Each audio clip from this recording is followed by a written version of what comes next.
बिहार में सीट बंटवारे को लेकर नाराज चल रहे केंद्रीय मंत्री और लोक जनशक्ति पार्टी प्रमुख पशुपति पारस आज एनडीए से अलग हो गए।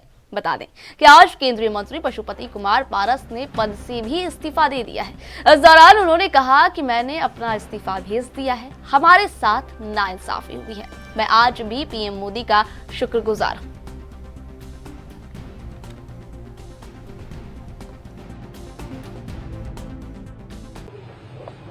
एनडीए गठबंधन के द्वारा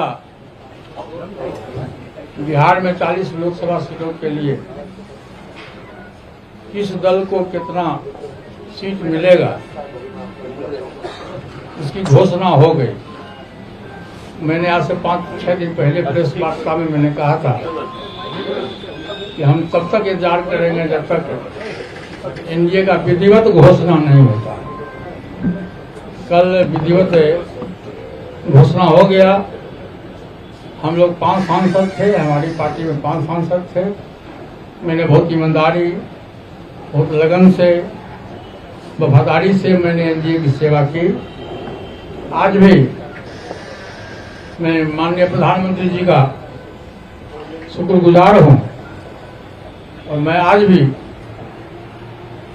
वो देश के नेता हैं, बड़े नेता हैं, लेकिन हमारी पार्टी के साथ और व्यक्तिगत रूप से हमारे साथ नाइंसाफी हुई।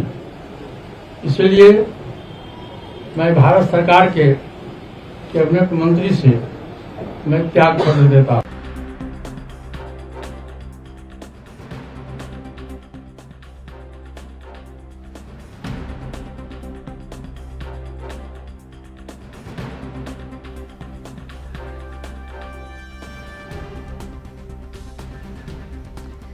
इस खबर पर हमारे साथ चर्चा करने के लिए पॉलिटिकल एक्सपर्ट राकेश जी हमारे साथ फोन लाइन पे जुड़े हुए हैं। जी राकेश जी, अब देखिए चुनाव जैसे जैसे नजदीक आ रहा है, सियासी उठापटक तो बढ़ेगी, ये तो कॉमन सी बात है और प्रत्याशियों का नामों का ऐलान कर दिया गया है। वहीं जब चुनाव आते हैं तो लोगों का आना जाना भी लगा ही रहता है। तो अब देखिए बड़ी खबर, बड़ी बात जो ये है कि बिहार में जो एनडीए और आरएलजेपी के जो मुख्य चेहरे थे वो पशुपति पारस ने आज अपना इस्तीफा दे दिया। उन्होंने एनडीए का दामन छोड़ दिया, एनडीए को खुद से अलग कर दिया।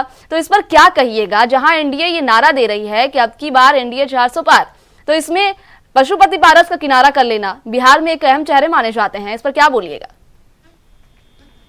आपको और आपके दर्शकों को मेरा प्रणाम। सबसे पहले राष्ट्रीय लोक जनशक्ति पार्टी का पशुपति पारस कभी चेहरा नहीं थे, रामविलास पासवान उसका चेहरा थे।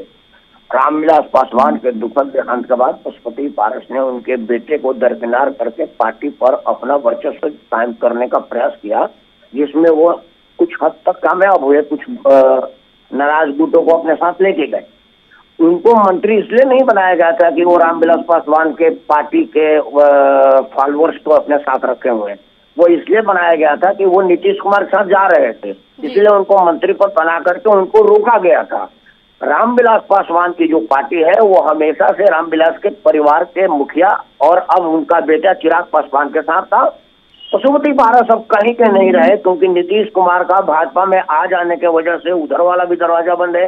लालू प्रसाद में उनके कहीं कोई चांस गुंजाइश है नहीं और मोदी जी के लिए वो यूजलेस हो गए हैं, इसलिए उनसे किनारा किया गया है और अब इससे कोई बहुत ज्यादा नुकसान होगा नहीं। हाँ, ये है कि लालू प्रसाद का परिवार उनको ले करके कुछ सिंपैथी गेन करने और चिराग पासवान के विरुद्ध खड़ा करके कुछ डिस्टर्ब करने का प्रयास करे, लेकिन राजनीतिक रूप से एनडीए को कोई नुकसान नहीं है, क्योंकि पशुपति पारस ने अपने पूरे कार्यकाल में खुद को बढ़ाने का कभी कोई प्रयास नहीं किया। वो रामविलास पासवान के छाये के तहत ही चले रहे और जब छाया ही असली आदमी के पास चला गया तो उनका कोई रोल उसमें बनता नहीं। राकेश जी, ये जो यूजलेस वर्ड आपने यूज किया, ऐसा नहीं लगता ये यूजलेस वर्ड का बहुत बड़ा है? क्योंकि अगर ये इतने दिन से थे, पद पर थे ये इतने दिन से, तो एकदम से बेकार तो नहीं हो सकते। कुछ तो मतलब देखा होगा, सिर्फ एक चीजों को देख करके तो इनको ओहदा नहीं दिया गया था। तो ऐसे में देखिए पार्टी के पास बहुत सारे प्रत्याशी होते हैं, पार्टी उनमें से कुछ प्रत्याशियों को उतारती है, और लेकिन जब चुनाव आता है तो मेहनत पार्टी में मौजूद तमाम लोग करते हैं, सिर्फ प्रत्याशी ही नहीं करते हैं।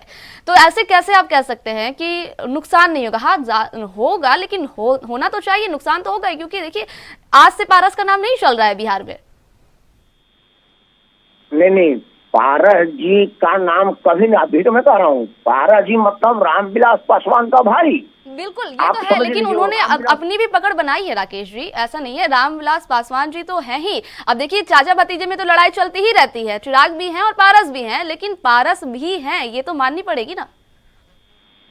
नहीं, पारस इनको इनकार कहाँ किया? देखिए, राजनीति में आपको कौन ज्यादा फायदेमंद है ये देखना होता है। बिल्कुल। नरेंद्र मोदी के लिए इस टाइम पशुपति पारस से ज्यादा चिराग पासवान फायदेमंद नजर आया।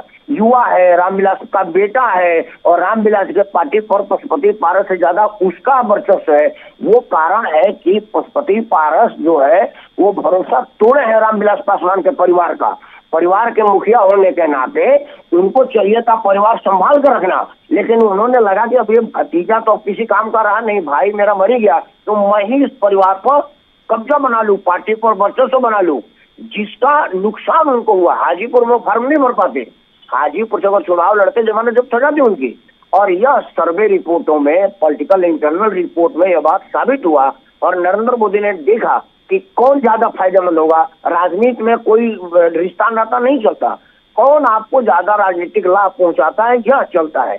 और अभी पशुपति पारस से ज्यादा चिराग पासवान उनके लिए फायदेमंद है, इस वजह से उन्होंने चिराग पासवान को प्राथमिकता दिया, पशुपति पारस से किनारा कर दिया। जी बिल्कुल, ये तो मानने वाली बात है, युवाओं को ज्यादा मौका दिया जाता है और चिराग पासवान एक युवा नेता के तौर पर देखे जाते हैं। बहुत शुक्रिया हमारे साथ चर्चा पे जुड़ने के लिए।